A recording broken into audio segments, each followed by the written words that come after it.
looks like absolutely nothing. But if you shine light from behind it, it casts a shadow that looks like that. And so here's the deal. Human beings are wired up in such a way that we can make sense out of nonsense, right? That's clearly a motorcycle, even though my brain knows it's just a bunch of spoons hanging from the ceiling. Okay, so here's the first blank I want you to write down. It's the human condition to seek out the unknown and make sense of it. It's a human condition to seek out the unknown and make sense of it. We do this all the time. New products come on the market, and they advertise them, and we're like, I need to know about that, and I want to seek that out. And so I talk to my doctor about Propecia or something and try to find out what this drug, whatever it is, does, because they told me about it, but they didn't tell me enough about it. And so we've got this fascination with all things new. We've got this fascination with all things mysterious, even down to the point of snake oil will never go out of style. Whether it's some type of berry-ridden chocolate that's going to help you get your heart health together, or whether it's some other type of medical revolution that the FDA doesn't want you to do or know about, or any of these things, we live in a society where we will constantly always be fascinated by the salesman or someone who says, here's the secret that you need to know about. Of course, some things are legitimate, some things are not, but we can't tell and we don't care. As long as it's unknown to us, we're going to seek it out and we're going to try to find what it's all about. So here's my question to you.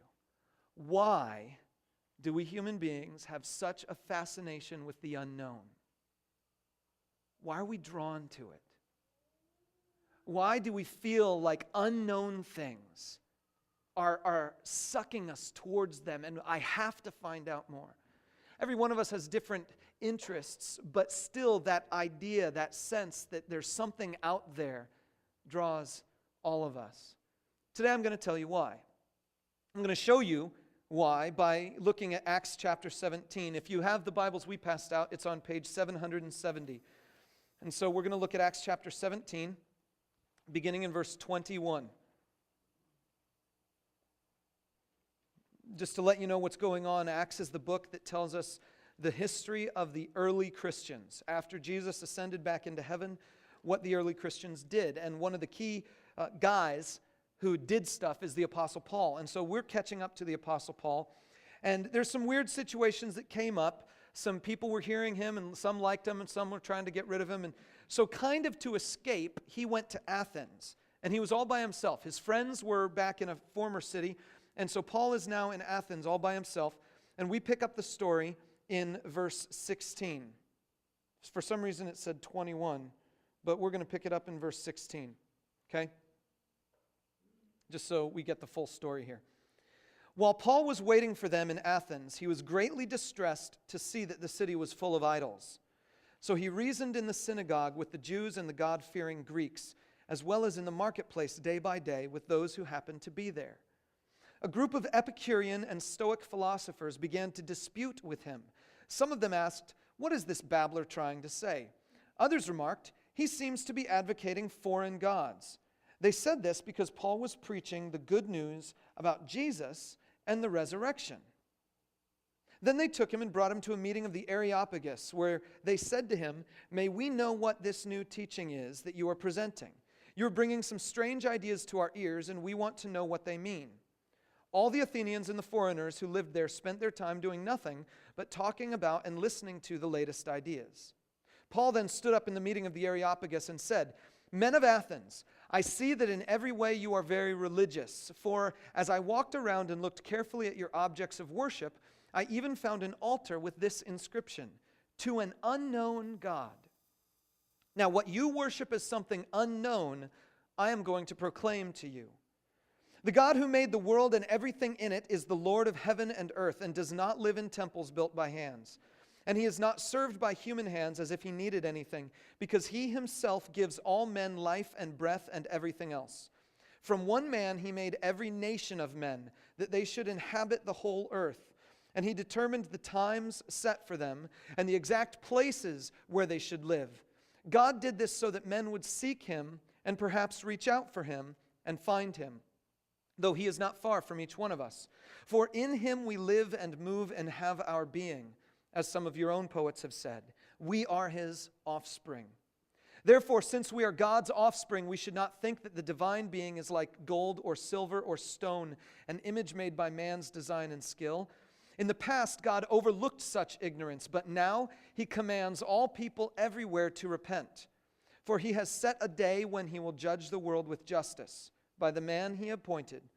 He's given proof of this to all men by raising him from the dead. When they heard about the resurrection of the dead, some of them sneered, but others said, "We want to hear you again on this subject." At that, Paul left the council. A few men became followers of Paul and believed. Among them was Dionysius, a member of the Areopagus, also a woman named Damaris, and a number of others. Okay, so first of all, just to set this up, in Athens, of course, this is ancient Greece. This is right around, at this point in time, it's probably around 40 or 50 AD, something like that, is when Paul is going around these cities. And so philosophy was a big thing. In fact, you could see there, it says the Athenians did nothing all day except stand around and listen to what was new. They just did that. Ever since the day of Socrates, they all thought, man, this is the coolest way to live, and let's let our slaves do all the hard work for us. And so the citizens of the city would just come and they'd hang out and they'd talk about all this stuff. Well, here's the amazing thing. Paul sees that there are a couple different groups arguing with each other, and he kind of steps into the middle of it. And there were three groups at the time. There were Stoics, there were skeptics, and there were Epicureans. And Paul sees there are two of those groups here. There's the Epicureans and there are the Stoics. And the Stoics and the Epicureans were kind of on opposite sides of this thing. The Stoics believed that the entire universe was populated by one rule. It was like universal reason or logic. The word they used was logos, which in ancient Greek means the word. They believed that the entire universe was controlled, was operating by, and in fact was the Logos. And then they said that the goal of humanity is to try to remove our desires enough from ourselves so that we can understand in objective fashion this Logos, this logic, this rationality. They're the ultimate Spocks, okay? The ultimate Spock characters. And so they wanted to say logic was everything. In fact, they believed that's the way the universe actually worked, that at the core, it was simply pure logic. The Epicureans, on the other hand, said, you know, we don't really so much care about these Greek gods and Zeus and all these other different gods. We don't really care so much about them. What we care about is having fun, living life in such a way that we can enjoy it. And so Epicurus, the guy who founded this school of thought, basically said that your goal